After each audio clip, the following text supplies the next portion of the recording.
Hello friends, હું દીપ્તિ વ્યાસ અને તમારું સ્વાગત છે ઇંગ્લિશ ગ્રામરના લેક્ચરમાં. વિદ્યાર્થી મિત્રો, ઇંગ્લિશ ગ્રામરમાં લાસ્ટ આપણે પ્રિપોઝિશન્સ પૂરા કર્યા. હવે આપણે જે ચાલુ કરવાનું છે, જે ગ્રામરનો પોર્શન એ છે ટેન્સીસ. ટેન્સીસ એટલે ગુજરાતીમાં કાળ. વિદ્યાર્થી મિત્રો, કોઈ પણ વાક્ય ઇંગ્લિશમાં સમજવું હોય તો સૌથી પહેલા એ ઇંગ્લિશમાં લખાયેલા વાક્ય કયા કાળમાં છે ને એ સમજવું બહુ જરૂરી થઈ જાય છે. ગુજરાતી તો આપણી માતૃભાષા છે. જન્મીએ અને પહેલી વખત બોલતા શીખીએ તો એ તો આપણે ગુજરાતીમાં જ બોલવાના છીએ. ઓર આપણે બીજી કોઈ લેંગ્વેજમાં ક્યાંક કોઈ જુદી લેંગ્વેજમાં જન્મ્યા હોય, એવા વિસ્તારમાં જન્મ્યા હોય તો એ એની માતૃભાષા થશે તો એ તો શીખી જશે. ઇંગ્લિશ બોલતા સમજતા શીખવું હોય તો ઇંગ્લિશના કાળ શીખવા જરૂરી છે. જેમ આપણે ગુજરાતીમાં વર્તમાનકાળ, ભૂતકાળ, ભવિષ્યકાળ હોય એવી જ રીતે ઇંગ્લિશના કાળના પણ 3 પ્રકાર પડે છે. પ્રેઝન્ટ ટેન્સ એટલે વર્તમાન કાળ, પાસ્ટ ટેન્સ એટલે ભૂતકાળ અને ફ્યુચર ટેન્સ એટલે ભવિષ્યકાળ. આ મુખ્ય 3 કાળ છે. કોઈ પણ કાળને વિધિપૂર્વક સમજવું હોય તો એની 3 મુખ્ય જરૂરિયાતો છે. કઈ એક તો કાળની વાક્ય રચના તમને ખબર હોવી જોઈએ. બીજું, એ કાળ આ જ કાળ છે એવું સૂચવતા શબ્દો પણ ચોક્કસપણે હોય છે તો એ શબ્દો ખબર હોવી જોઈએ. અને ત્રીજું, આ કાળ કયા જગ્યાએ ઉપયોગમાં લેવાય છે, કયા પ્રકારના વાક્યોમાં ઉપયોગમાં લેવાય છે એ વસ્તુનું પણ જ્ઞાન હોવું જરૂરી છે. આ 3 મુખ્ય કાળ છે અને એ 3ના 4 પેટા વિભાગ પડે છે. કેવી રીતે? તો ભાઈ, પ્રેઝન્ટ ટેન્સ છે તો એ સિમ્પલ પ્રેઝન્ટ ટેન્સ, એક ભાગ એનો સિમ્પલ ફોર્મ છે. બીજું એનું કન્ટિન્યુઅસ પ્રેઝન્ટ ટેન્સ છે. એવી જ રીતે પરફેક્ટ પ્રેઝન્ટ ટેન્સ છે ને એવી જ રીતે કન્ટિન્યુઅસ પરફેક્ટ પ્રેઝન્ટ ટેન્સ છે. આ વર્તમાન કાળ 4 પ્રકારે આપણે શીખવાના છે. સિમ્પલ પ્રેઝન્ટ ટેન્સ એટલે એ થશે સાદો વર્તમાન કાળ.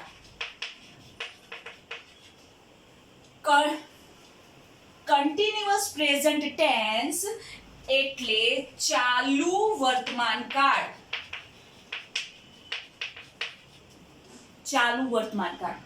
પરફેક્ટ પ્રેઝન્ટ ટેન્સ એટલે પૂર્ણ વર્તમાન કાળ. અને કન્ટિન્યુઅસ પરફેક્ટ પ્રેઝન્ટ ટેન્સ એટલે ચાલુ પૂર્ણ વર્તમાન કાળ. આ 4 પ્રેઝન્ટ ટેન્સના પ્રકાર. કઈ રીતે આપણે પ્રેઝન્ટ ટેન્સ શીખવાના છે, કયા પ્રકારે શીખવાના છે? તો સાદો વર્તમાન કાળ, સિમ્પલ પ્રેઝન્ટ ટેન્સ શીખવાનું છે. ત્યારબાદ કન્ટિન્યુઅસ પ્રેઝન્ટ ટેન્સ એટલે ચાલુ વર્તમાન કાળ શીખવાનો છે. પછી પરફેક્ટ પ્રેઝન્ટ ટેન્સ એટલે પૂર્ણ વર્તમાન કાળ શીખવાનો છે. અને પછી કન્ટિન્યુઅસ પરફેક્ટ પ્રેઝન્ટ ટેન્સ એટલે ચાલુ પૂર્ણ વર્તમાન કાળ આપણે શીખવાનો છે.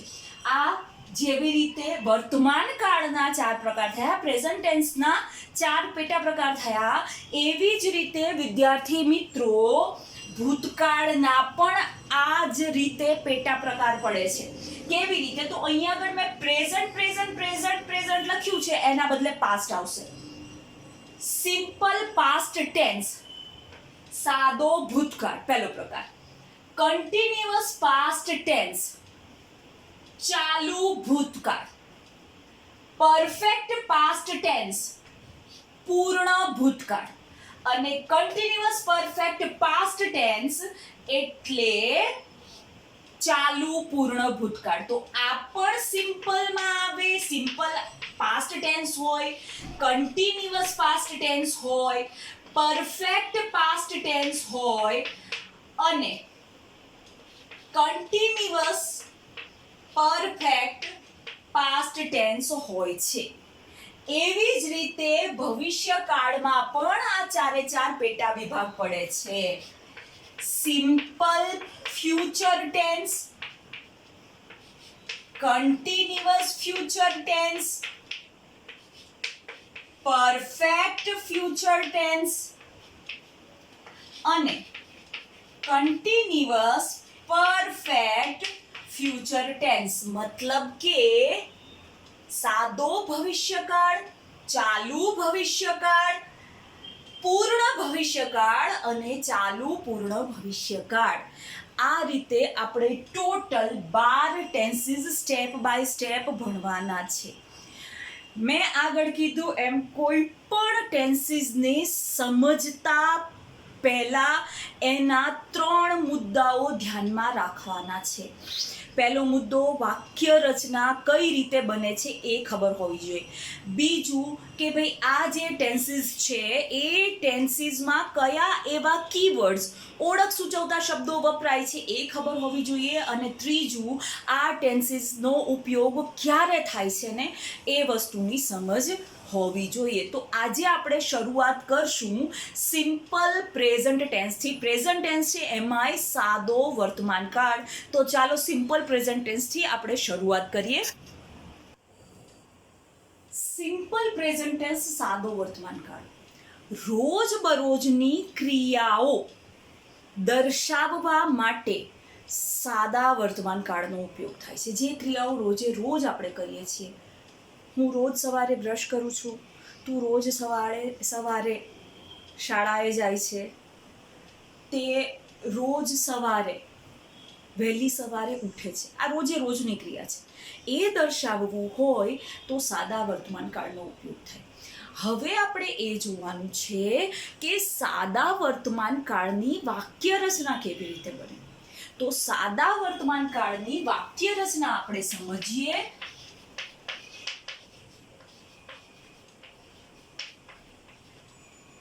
સાદા વર્તમાન કાળની વાક્ય રચના કર્તા પ્રમાણે જુદી પડે છે. હવે કર્તા કોને કહેવાય? એક વાક્ય હું લખું છું કે ભાઈ રાજ મેક્સ કોફી. બોર્ડ પર મેં લખ્યું રાજ મેક્સ કોફી. રાજ કોફી બનાવે છે. હવે કર્તા કોને કહેવાય? હવે હું એવો પ્રશ્ન પૂછું કે કોણ કોફી બનાવે છે? તમે જવાબ શું આપશો? રાજ. તો કોફી બનાવનાર કોણ? કોફી બનાવનાર રાજ. તો એ રાજને કર્તા કહેવાય કે જે ક્રિયા કરે છે, જેને ઇંગ્લિશમાં કહેવામાં આવે છે સબ્જેક્ટ. પછી બીજું કઈ ક્રિયા કરે છે? તો એ બનાવવાની ક્રિયા કરે છે. તો એ ક્રિયા છે, એ ક્રિયા મેક છે. તો આ છે એ ક્રિયાપદ થયું, એને ઇંગ્લિશમાં કહેવાય વર્બ.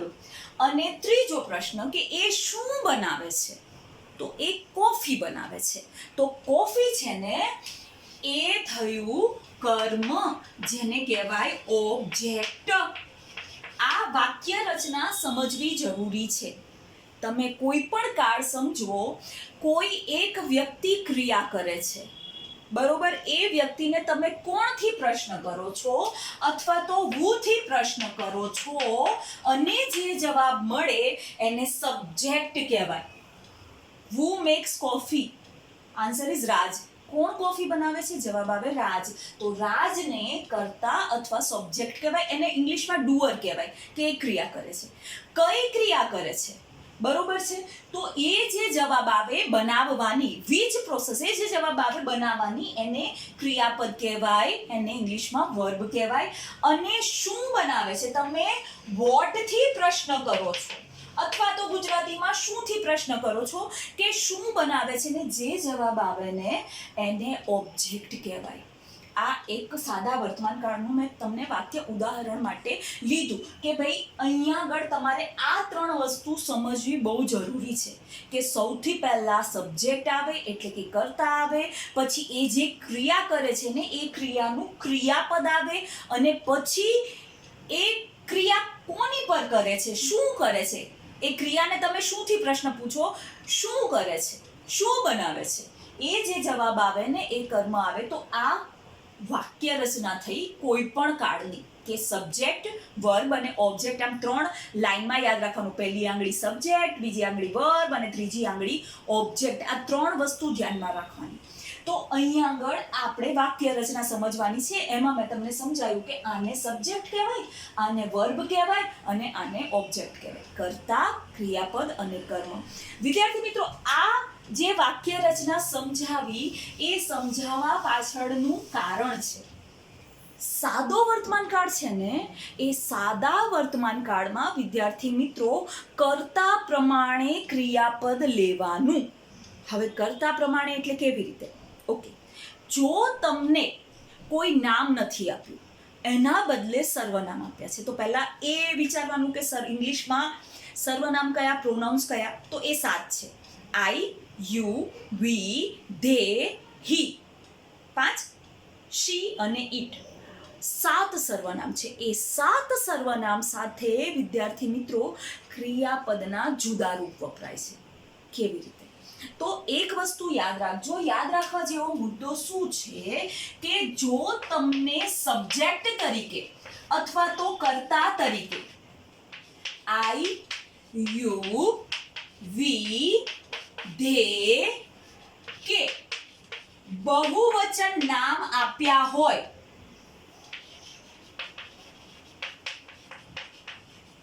તો ક્રિયાપદનું ટુ વગરનું મૂળ રૂપ લેવાય છે.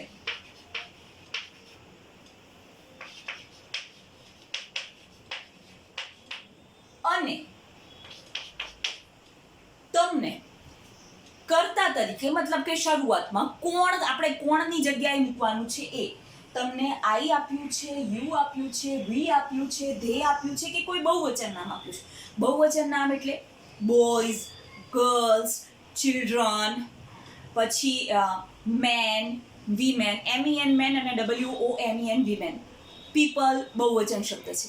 એવા બહુવચન નામ આપ્યા. સ્ટુડન્ટ્સ, પ્લેયર્સ બહુવચન નામ છે. આપ્યા હોય તો ક્રિયાપદનું ટુ વગરનું મૂળ રૂપ લેવાનું છે. મતલબ કે ક્રિયાપદમાં તમારે કોઈ દેખીતો ફેરફાર નથી કરવાનો, એને બદલવાનું નથી કે એની આગળ કે પાછળ કોઈ શબ્દો નથી ઉમેરવાના.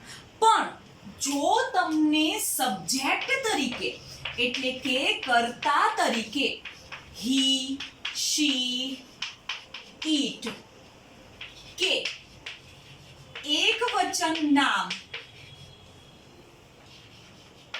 આપ્યા હોય તો ક્રિયાપદ પાછળ SES કે IES પ્રત્યય લગાવવામાં આવે છે. 2 નિયમ સમજ્યા કે ભાઈ જો સબ્જેક્ટ તરીકે તમને હી એકવચન થયું તે, શી એકવચન થયું તે, ઈટ એકવચન થયું તે, બોય એકવચન થયું, ગર્લ એકવચન થયું, MEN મેન એકવચન થયું, WOMAN વુમન એકવચન થયું, ચાઇલ્ડ એકવચન થયું. તો એકવચન પ્લેયર એકવચન, સ્ટુડન્ટ એકવચન, એકવચન નામ આપ્યા છે તો એના પછી જે ક્રિયાપદ આપ્યું છે એ ક્રિયાપદ પાછળ SES કે IES લગાવવામાં આવે છે. એ કેવી રીતે એ પછી જોઈએ. પહેલા આ બંનેના ઉદાહરણ જોઈએ. દાખલા તરીકે હું લખું કે ભાઈ આઈ, અથવા તો કોઈ બહુવચન નામ લખું છું કિડ્સ, પ્લે ક્રિકેટ. હું અથવા બાળકો, આ હું અને આ બાળકો બહુવચન થયું, એની સાથે ક્રિયાપદનું મૂળ રૂપ ટુ વગરનું આવે છે. ટુ પ્લે એટલે રમવું. અહીંયા આગળ ટુ વગરનું ક્રિયાપદ મૂક્યું એટલે હું અથવા બાળકો ક્રિકેટ રમીએ છીએ. બરોબર, બાળકો ક્રિકેટ રમે છે અથવા તો હું ક્રિકેટ રમું છું, એ રીતે થાય. અહીંયા આગળ મેં કોઈ જ વસ્તુ નથી લગાવી, ના આગળ ના પાછળ. અહીંયાથી ફક્ત ટુ કાઢીને મેં પ્લે લગાવી દીધું છે. આ જે શરત છે એ ફક્ત ને ફક્ત કયા કર્તાને લાગુ પડે?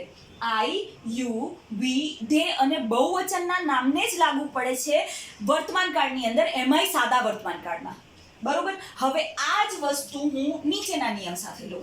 અહીંયા આગળ હું લખું છું હી અથવા અહીંયા આગળ હું લખું છું કિડ. તો અહીંયા હું શું કરીશ? અહીંયા હું પ્લેઝ લખીશ. હી અથવા કિડ પ્લેઝ ક્રિકેટ.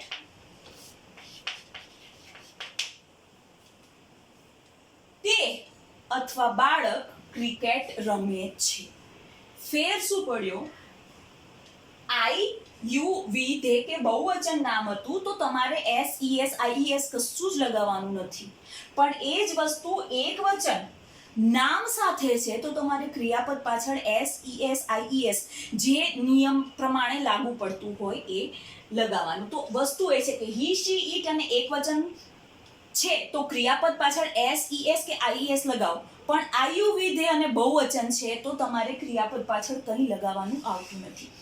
હવે આપણે એ જોઈએ વિદ્યાર્થી મિત્રો કે કયા કયા ક્રિયાપદ પાછળ એસ, ઈ, એસ કે આઈ, એસ લાગે છે. ચાલો સમજીએ. સાદા વર્તમાન કાળમાં ક્રિયાપદ પાછળ ઈ, એસ, આઈ, એસ કે ફક્ત એસ ક્યારે લાગે એ સમજવાનું છે. પહેલો નિયમ, જો ક્રિયાપદના અંતે મતલબ કે જે ક્રિયાપદ છે એનો સ્પેલિંગ છે, સ્પેલિંગમાં છેલ્લો આલ્ફાબેટ, છેલ્લો અક્ષર S, double S, S H, C H, O કે એક્સ હોય ને તો એ બધા ક્રિયાપદની પાછળ ઈ એસ પ્રત્યય લાગે છે. કેવી રીતે તો જોઈએ.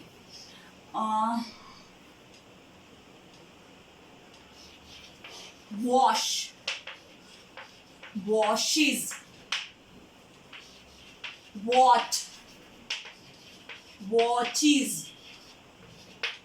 go, goes. એવી જ રીતે મિક્સ, મિક્સીસ અને પાસ, પાસીસ. તો અહીંયા આગળ મિક્સ તો એ થશે મિક્સીસ અને પાસ તો પાસીસ. આ જુઓ, આ રીતે કરતા એક વચન છે તો ક્રિયાપદ બદલવાનું કઈ રીતે? કરતા એક વચન છે મતલબ કે કરતા તરીકે, સબ્જેક્ટ તરીકે હી, શી, ઇટ કે એક વચન નામ છે તો ક્રિયાપદ બદલવાનું ક્યારે? જો ક્રિયાપદને અંતે S, double S, S H, C H, O અને એક્સ હોય, ક્રિયાપદનો છેલ્લો આલ્ફાબેટ અથવા તો છેલ્લો અક્ષર, તો એ બધા પાછળ ઈએસ લાગે છે. વોશ, વોશિસ, ધોવું, ધુએ છે. વોચ, વોચિસ, જોવું, જુએ છે. ગો, ગોઝ, જવું, જાય છે. મિક્સ, મિક્સ, મિક્સીસ, ભેગું કરવું, ભેગું કરે છે, મિશ્રણ કરે છે. પાસ, પસાર થવું, પાસીસ પસાર થાય છે. અહીંયા આગળ એસએચ હતો એટલે ઈએસ લગાવ્યું, અહીંયા સીએચ હતો એટલે ઈએસ લગાવ્યું, અહીંયા ઓ છે એટલે ઈએસ લગાવ્યું, અહીંયા એક્સ છે એટલે ઈએસ લગાવ્યું ને અહીંયા આગળ ડબલ એસ કે એસ છે એટલે ઈએસ લગાવ્યું. તો આ રીતે ઈએસ પ્રત્યય લાગે છે. ક્યાંક એવું વિચાર આવતો હશે કે આપણે જોઈ ગયા, હા આ કયો નિયમ છે? આ નિયમ છે સિંગ્યુલર અને પ્લુરલનો. એક વચન અને બહુવચન ઇંગ્લિશમાં એપલ, એપલ્સ. પછી એવી જ રીતે બસ, બશીઝ, બસીઝ. પછી એવી જ રીતે આપણે વોચ ઘડિયાળના સ્વરૂપમાં લઈએ તો વોચિસ, બ્રશ તો બ્રશિસ. તો એ જ વસ્તુ અહીંયા લાગુ પડશે. બીજો નિયમ શું કહે છે કે ભાઈ ક્રિયાપદના અંતે જો વાય હોય, છેલ્લો આલ્ફાબેટ વાય છે અને એની આગળ વ્યંજન હોય તો, વ્યંજન એટલે અ, આ, ઈ સિવાયનું અથવા તો એ, ઈ, આઈ, ઓ, યુ સિવાયના આલ્ફાબેટ, ઇંગ્લિશમાં વ્યંજન એટલે AEIOU સિવાયના આલ્ફાબેટ જેને કહેવાય કોન્સોનન્ટ્સ, બરોબર છે. એ આપ્યા હોય તો વાય કાઢીને IES કરવાનું છે. કેવી રીતે? તો ભાઈ જો અહીં આગળ આપ્યું છે ક્રિયાપદ ટ્રાય, તો એનું હું કરીશ TRIES ટ્રાઇઝ. એવી જ રીતે ક્રાય, તો હું એનું કરીશ TRIES try, sorry CRIES cries. આ વાય આપ્યો છે, એની પાછળ તમને, એની આગળ તમને અહીં આગળ વ્યંજન આપ્યો છે, તો મેં વાય કાઢીને IES પ્રત્યય લગાવ્યો. એવી જ રીતે અહીંયા પણ આર આપ્યો છે, આર વ્યંજન છે, કોઈ પણ વ્યંજન આવે તો ભાઈ એ વાય કાઢીને મેં કયો પ્રત્યય લગાવ્યો? IES પ્રત્યય લગાવ્યો છે વિદ્યાર્થી મિત્રો. તો આ એ નિયમ લાગુ પડે છે. પછી એવી જ રીતે ક્રિયાપદના અંતે વાય આપ્યો છે, ક્રિયાપદના અંતે વાય આપ્યો છે, પણ વાયની પહેલા વ્યંજન નથી, સ્વર છે. તો શું કરશો? તો ભાઈ વાયની પહેલા સ્વર હોય ને તો વાયને કાઢવાનો નથી, પણ વાયની પાછળ એસ મૂકી દેવાનો છે. કેવી રીતે? તો ભાઈ પ્લે તો પ્લેઝ, પ્રે તો પ્રેઝ. અહીં આગળ આ વાય છે, એની આગળ આ સ્વર છે, તો મેં ફક્ત એસ મૂક્યો. અહીં આગળ વાય છે તો એની આગળ સ્વર છે, તો મેં એસ મૂક્યો. તો વસ્તુ એ છે, વાય છે, આગળ જુઓ શું આપ્યું છે, આગળ વ્યંજન આપ્યો છે તો વાયનું IES કરો, અને આગળ તમને સ્વર આપ્યો છે તો કશું જ નથી કરવાનું, સીધું એસ લગાવી દેવાનું છે. તો ક્રિયાપદ બદલવા માટે આ 3 મુદ્દા, સાદા વર્તમાન કાળમાં જ ક્રિયાપદ બદલાશે, તો આ 3 મુદ્દા ધ્યાનમાં રાખવાના છે. બાકી બધાના જે ક્રિયાપદ છે, આ બધું આ જે નિયમોને કાઢીને જે ક્રિયાપદ છે તો સામાન્ય રીતે એસ જ લાગશે. દાખલા તરીકે MAKE મેક એટલે બનાવવું, તો MAKES મેક્સ એટલે બનાવે છે. BAKE બેક એટલે પકવવું, તો BAKES બેક્સ એટલે પકવે છે. RUN રન એટલે દોડવું, તો RUNs રન્સ એટલે દોડે છે. JUMP જમ્પ એટલે કૂદવું, તો JUMPS જમ્પ્સ તો એ કૂદે છે. તો નિયમો ક્રિયાપદના અંતે બદલવાનું છે, એ આ 3 નિયમો પૂરતું, મતલબ કે આ રીતના ક્રિયાપદ આપ્યા છે, આ રીતનું ક્રિયાપદ આપ્યું છે, કે પછી આ રીતનું ક્રિયાપદ આપ્યું છે, તો અને તો એ જે ક્રિયાપદ છે એ ક્રિયાપદ બદલાશે, અધરવાઇઝ ક્રિયાપદ નહીં બદલાય. તો આ નિયમ ધ્યાનમાં લેવાનો છે. આટલું સમજાઈ ગયા પછી હવે નેક્સ્ટ લેક્ચરની અંદર આપણે સાદા વર્તમાન કાળની પ્રોપર વાક્ય રચના સમજીશું, કે ભાઈ સાદો વર્તમાન કાળ છે એની હકાર વાક્ય રચના, નકાર વાક્ય રચના, પ્રશ્ન વાક્ય રચના અને પ્રશ્ન નકાર વાક્ય રચના, એની સાથે એના WH ક્વેશ્ચન પણ આવશે. તો અત્યારે અહીંયા સુધી આપણે પૂર્ણ કરીએ, ફરી મળીશું વાક્ય રચના સાથે સાદા વર્તમાન કાળની. ત્યાં સુધી take care, B happy and good bye.